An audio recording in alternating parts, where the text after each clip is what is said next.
നമസ്കാരം. വാർത്താ സമ്മേളനത്തിലേക്ക് സ്വാഗതം. കേരളത്തിലെ പുതിയ സർക്കാരിൻ്റെ നയപ്രഖ്യാപനത്തെക്കുറിച്ച് പ്രതിപക്ഷ നേതാവ് പിണറായി വിജയൻ ഉന്നയിച്ച രണ്ട് ആരോപണങ്ങൾ.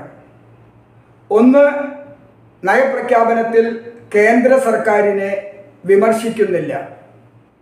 രണ്ട്, കിഫ്ബിയെക്കുറിച്ച് ഒന്നും പറയുന്നില്ല. കേന്ദ്ര സർക്കാരിനെ വിമർശിക്കുന്നില്ല എന്നുള്ളത് ഇടതുപക്ഷത്തിൻ്റെ രാഷ്ട്രീയ ആരോപണമാണ്.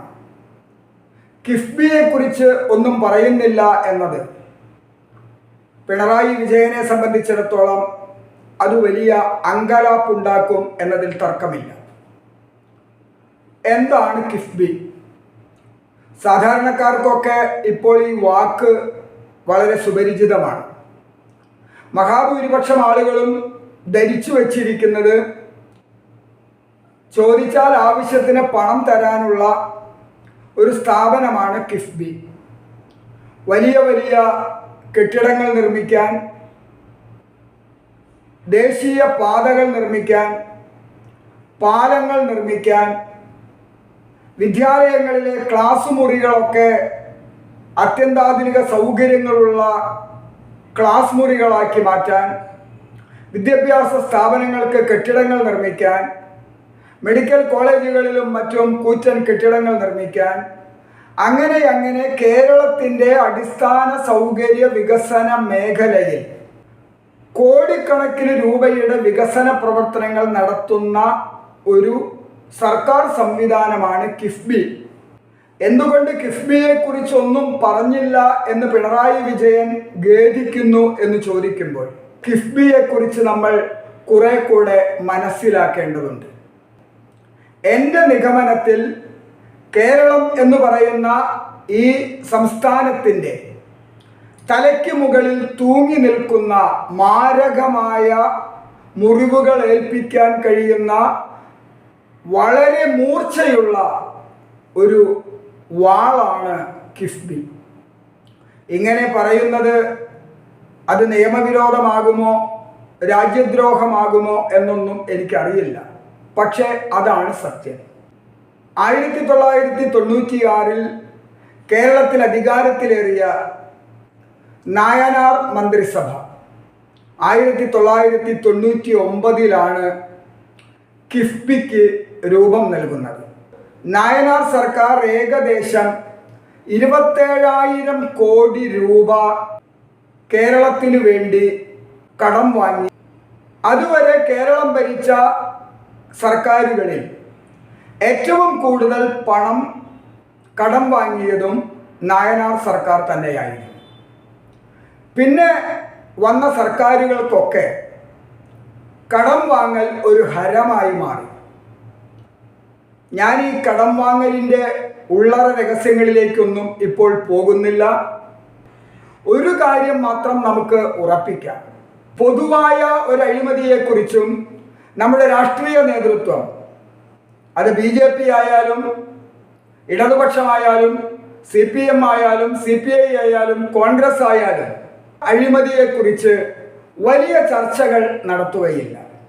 അവർ ചർച്ച നടത്താത്തത് കൊണ്ട് ജനങ്ങളും അത്തരം കാര്യങ്ങൾ ചർച്ച ചെയ്യാറില്ല. അപ്പോൾ കിഫ്ബിയിലേക്ക് നമുക്ക് തിരിച്ചു വരാം. രാഷ്ട്രീയ നേതൃത്വങ്ങൾക്ക് അവരുടെ താല്പര്യങ്ങൾക്കനുസരിച്ച് പലരിൽ നിന്നും പണം കടം വാങ്ങാനുള്ള ഒരു സംവിധാനം എന്ന് ലളിതമായ ഭാഷയിൽ നമുക്കത് പറയാം. കടം വാങ്ങുമ്പോഴൊക്കെ ആ കടം ശരിപ്പെടുത്തി കൊടുക്കുന്ന ദല്ലാൾമാരും ഉണ്ടാകും. അത് വിദേശത്ത് നിന്നായാലും സ്വദേശത്ത് നിന്നായാലും ഒരു സാമ്പത്തിക ഇടപാട് നടക്കുമ്പോൾ അതിന് ഒരു മധ്യവർത്തിയുണ്ടാകും. ആ മധ്യവർത്തിക്ക് എന്തെങ്കിലും പേരിൽ ഒരു പ്രതിഫലവും നൽകും. അത് ഔപചാരികമാണ്, കണക്കുകളിൽ പെടുന്ന, ഓഡിറ്റിന് വിധേയമാകുന്ന ഒരു പ്രതിഫലമാണ്. ആ പ്രതിഫലത്തിൽ നിന്ന് ഒരു നിശ്ചിത ശതമാനം ആർക്കൊക്കെ കിട്ടും എന്ന് ഞാൻ പറഞ്ഞാൽ തെളിവുണ്ടോ എന്ന് ചോദിക്കും. പക്ഷേ അതാണ് സത്യം.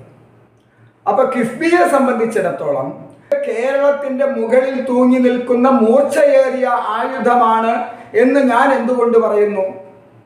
ഈ ചെറിയ സംസ്ഥാനത്തിന് താങ്ങാൻ കഴിയാവുന്ന വായ്പയല്ല ഇതുവരെ എടുത്തിട്ടുള്ളത് കിഫ്ബി. ഏകദേശം 1,00,000 കോടി രൂപയുടെ അടുത്ത് ഇതിനകം കിഫ്ബി വഴി കടമെടുത്തു. ആ കടമെടുത്ത പണത്തിൽ നിന്ന് ഇതുവരെ ചിലവഴിച്ചത് വരുമാനമുണ്ടാകുന്ന പദ്ധതികൾക്കല്ല.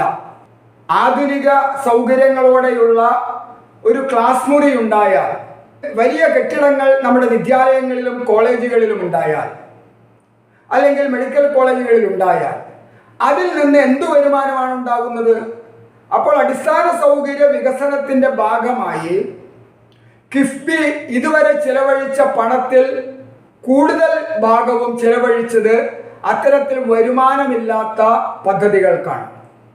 ജനങ്ങളുടെ കയ്യടി ഇഷ്ടം പോലെ കിട്ടും. കൈയടിക്കുന്ന ജനങ്ങൾ ഇഷ്ടംപോലെ നികുതി കൊടുക്കേണ്ടിയും വരും.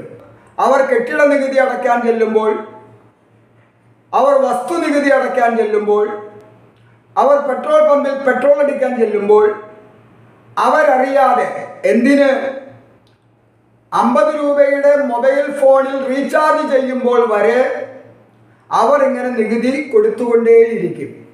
ഒരു സാധാരണ ശരാശരി ഭാരതീയ പൗരൻ ഒരു ദിവസം എത്ര രൂപ നികുതി അടയ്ക്കുന്നുണ്ട് എന്ന് സാധാരണക്കാർക്കാർക്കും അറിയുകയില്ല. അപ്പം ഞാൻ പറഞ്ഞു വന്ന ഈ കിഫ്ബി വാങ്ങിയ കടം അതിൻ്റെ കമ്മീഷൻ അടിച്ചു മാറ്റിയവരോ, അതിൻ്റെ നിർമ്മാണ പ്രവർത്തനങ്ങളുടെ കമ്മീഷൻ അടിച്ചു മാറ്റിയവരോ, അത് കോൺട്രാക്റ്റ് എടുത്ത് കോടികൾ ഉണ്ടാക്കിയവരോ ഒന്നുമല്ല ഈ പണം തിരിച്ചടയ്ക്കുന്നത്.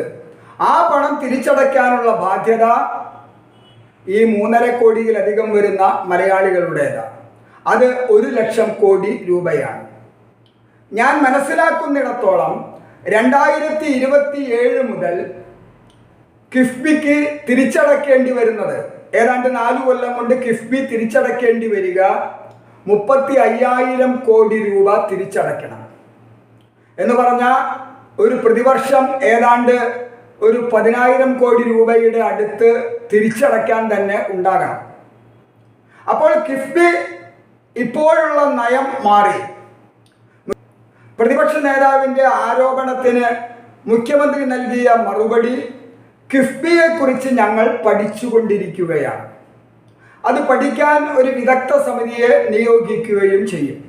കിഫ്ബി അങ്ങനെ ഇല്ലാതാക്കാനും പറ്റില്ല.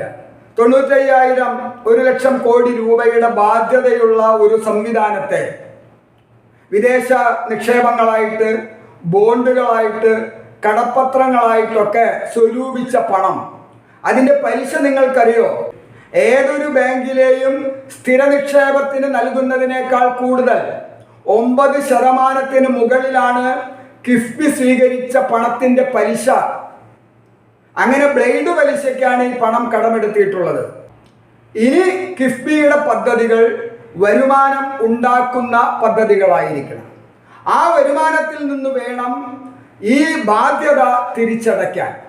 അങ്ങനെ പക്വമായ ഒരു സാമ്പത്തിക സമീപനം ഐക്യജനാധിപത്യ മുന്നണിയുടെ സർക്കാർ കൈക്കൊള്ളുന്നില്ലെങ്കിൽ നിങ്ങളാണ് ജനങ്ങളോട് ഉത്തരം പറയേണ്ടി വരിക. കടമെടുത്തവരും കോൺട്രാക്റ്റ് കൊടുത്തവരും വമ്പൻ പദ്ധതികൾ നിർമ്മിച്ചവരും കയ്യടി നേടി പോയി കഴിഞ്ഞു. അതിൻ്റെ ദുരിതങ്ങൾ അനുഭവിക്കേണ്ടി വരുന്നത്, അതിന് ജനങ്ങളോട് മറുപടി പറയേണ്ടത് പുതിയ ഭരണകൂടമാണ്. കാരണം ജനങ്ങൾക്ക് ഇതിൻ്റെ മുഴുവൻ കഥകളും അറിയുകയില്ല.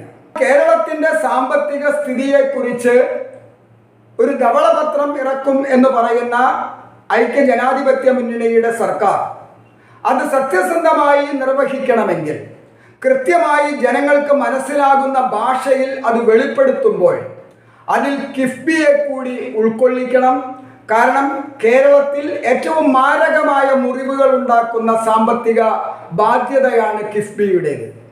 ആ കിഫ്ബിയെ ഒഴിച്ചു നിർത്തിക്കൊണ്ട് കേരളത്തിൻ്റെ സാമ്പത്തിക സ്ഥിതിയെക്കുറിച്ച് ഒരു ധവളപത്രം ഇറക്കാൻ സർക്കാർ തുനിഞ്ഞാൽ, മുൻപേ ഗമിച്ചീടിനെ ഗോവു തൻ്റെ പിൻപേ ഗമിക്കും ബഹു ഗോക്കളെല്ലാം എന്ന് പറഞ്ഞതുപോലെ മുൻ സർക്കാരുകൾ ചെയ്ത 1999 നായനാർ സർക്കാർ തുടങ്ങി വെച്ച കിഫ്ബി നാളിതുവരെ ഉണ്ടാക്കി തീർത്ത ബാധ്യതകളും അതിൽ നിന്ന് ആർക്കൊക്കെയോ കിട്ടിയ പ്രതിഫലവും അത് തന്നെയാണ് ഈ സർക്കാരിൻ്റെയും ലക്ഷ്യമെങ്കിൽ കേരളത്തെ രക്ഷിക്കാൻ ആർക്കും കഴിയില്ല.